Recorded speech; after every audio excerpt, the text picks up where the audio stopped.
सभी मीडिया बंधुओं का प्रदेश कांग्रेस कमेटी के इस पवित्र प्रांगण में बहुत बहुत हार्दिक स्वागत, अभिनंदन। आज एक बहुत ही संवेदनशील और अति महत्वपूर्ण विषय, जिससे आम जन में बड़ी परेशानी हो रही है पूरे प्रदेश में और देश में, उस मुद्दे के ऊपर हम अपनी बात रखना चाहते हैं। कांग्रेस पार्टी अपना बात रखना चाहती है। मेरे साथ में हमारे नेता प्रतिपक्ष सम्माननीय टीकाराम जूली साहब भी हैं, वो भी इस प्रेस वार्ता को संबोधित करेंगे।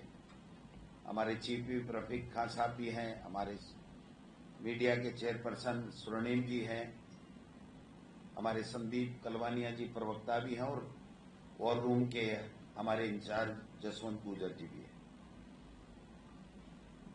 एप्स्टीन फाइल अमेरिका के सामने हमारे देश के प्रधानमंत्री जी का सरेंडर होना, ये देश और विदेश में सब जगह एक मुद्दा छाया हुआ है। और इस एप्स्टीन फाइल में ट्रंप का भी नाम है, हमारे देश के भी ट्रंप के मित्र बड़े नेताओं के भी नाम बताए जा रहे हैं। और ऐसे में इस मुद्दे को डाइल्यूट करने के लिए अमेरिका ने, ट्रंप ने इजराइल और ईरान युद्ध को भड़काने का काम किया, और खाड़ी देशों में 11 दिन से अधिक समय होने लग गया है युद्ध को चलते हुए। और इससे हमारी जो एलपीजी गैस है वो पूरी तरीके से आपूर्ति बाधित हो गई है। व्यावसायिक सिलेंडर बिल्कुल बंद कर दिए गए हैं। घरेलू सिलेंडर बुकिंग बंद कर दी गई है। रेट बढ़ा दी गई। घरेलू के अंदर 60 रुपए बढ़ा दिए। व्यवसाय के अंदर 115 से लेकर के लगभग 200 रुपए के लगभग बढ़ा दिए गए हैं। 1900 रुपए के लगभग मैं समझता हूं कि शायद 1950 के अंदर। लेकिन उस रेट में भी एलपीजी कॉमर्शियल सिलेंडर मिल ही नहीं रहा, क्योंकि उसकी आपूर्ति बंद हो गई। जिस प्रकार से मोदी जी ने नोटबंदी करके देश के लोगों को लाइनों में खड़ा किया था, उसके बाद में कोरोना के अंदर वैक्सीन के लिए लाइनों में खड़े हुए, शमशान के अंदर अंतिम संस्कार के समय भी लोग लाइनों में खड़े रहते थे। एक एक 2-2 दिन तक वेट करना पड़ता था। इस देश की ये दुर्गति इस मोदी सरकार ने कर दी थी। आज फिर देश और प्रदेश के लोग गैस सिलेंडर के लिए, अपनी गाड़ी में सीएनजी भरवाने के लिए, स्कूली बच्चे बसों के अंदर जो जाते थे उसकी सीएनजी बंद हो जाने के कारण से तमाम लोग वापिस कतार में लग गए हैं। आज जहां भी देखो हर गैस एजेंसी के ऊपर हमारी माताएं, बहनें, बुजुर्ग लाइन में लगे हुए हैं। और ऑनलाइन बुकिंग घरेलू सिलेंडर की भी पूरी तरह बंद कर दी गई है। कालाबाजारी बढ़ गई है, जमाखोरी बढ़ गई है। होटल जो व्यवसाय है उसमें जो बुकिंग जो होती थी उसमें 40% की गिरावट आज की तारीख में आ चुकी है। शादियों के अंदर जो मेहमानों की संख्या निर्धारित की गई थी उसमें लोग बात कमी करने लग गए हैं। होटल वालों ने खाने की जो प्लेट 1500 में थी उसके 2700 रुपए कर दिए हैं। और वो भी गारंटी नहीं है कि अगर 3-4 दिन बाद का अगर कोई बुकिंग है तो उसके लिए कह रहे हैं उस दिन की रेट होगी जिस दिन हम लोग खाना दे पाएंगे, नहीं दे पाएंगे।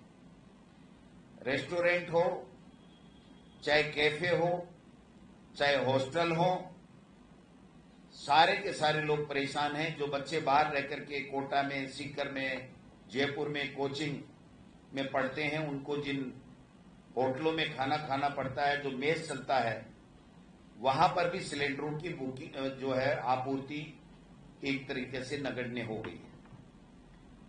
सब लोग परेशान हैं।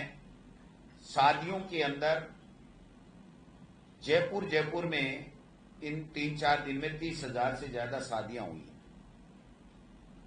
वहां पर इतनी मारामारी रही है, जैसे तैसे करके अब तक लोगों ने काम चलाया है। लेकिन मुझे लगता है कि अगर 1-2 दिन ऐसा रह गया तो जितनी भी शादियां हैं वो बिना खाना खाए ही उनको जाना पड़ेगा या अपनी शादियों को निरस्त करना पड़ेगा। तरीके से इकाइयों को उन्होंने मिनिमाइज कर दिया है उत्पादन। सबसे बड़ी बात यह है कि कई दवा बनाने वाली कंपनियां जो दवा बनाती हैं, जीवन रक्षक होती है, वो दवा बनाने वाली कंपनियां भी अपना उत्पादन उन्होंने कम कर दिया है। वायरल का सीजन है, अगर दवाई नहीं मिली, गैस नहीं मिली, तो फिर क्या होने वाला है आप समझ सकते हैं। तो ये बात आपके माध्यम से हम और जूली साहब आपसे करने के लिए आए हैं। आप लोग बहुत अच्छे से, प्रिंट मीडिया हो, इलेक्ट्रॉनिक मीडिया हो, चाहे सोशल मीडिया हो, अब वो पहले वाली बात नहीं रही। अब तो खुल करके आप जनता की आवाज जो भी आपको मिलती है वो आप लोग उठाते हो। और राजस्थान का मीडिया तो हमेशा जो जनता के मुद्दे होते हैं उनको बड़ी प्रमुखता और प्रखरता के साथ में उठाता है, सरकारों को घेरने का काम करता है। अभी राजस्थान की विधानसभा का सत्र पूरा हुआ है, आपने देखा होगा 10 तारीख तक। टीकाराम जूली जी के नेतृत्व में हमारे सभी विधायकों ने, हमने सरकार को पूरा आईना दिखाने का काम किया है।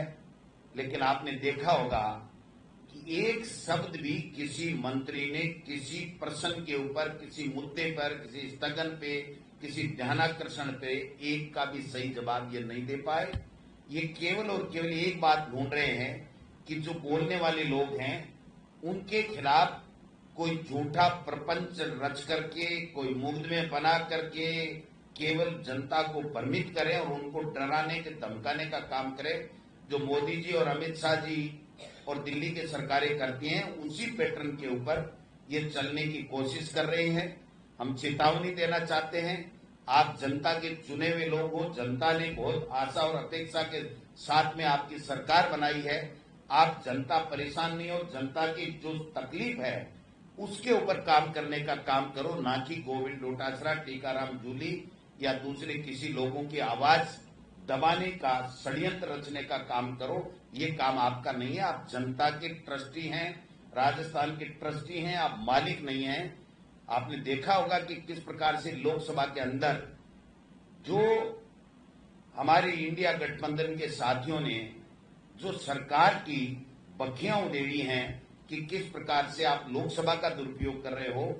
हमने राजस्थान की विधानसभा का इनको दुरुपयोग नहीं करने दिया, इसलिए इनकी बड़ी तकलीफ हो रही है। लेकिन आज भी हम कहना चाहते हैं, सदन हो चाहे सड़क हो, हम लड़ेंगे, भिड़ेंगे, जनता के साथ में अन्याय अत्याचार नहीं होने देंगे। जनता के दुख दर्द में हम लोग उसकी भागीदार बन करके हमारी भूमिका जो बाबा साहब ने हमें संविधान में दी है, हमारी पार्टी की विचारधारा ने दी है, हमारे नेता राहुल गांधी जी और खड़गे साहब ने हमें दी है, उसको हम आगे बढ़ाने का काम करेंगे। मैं चाहता हूं कि पहले जूली साहब अपनी बात करें, फिर अगर कोई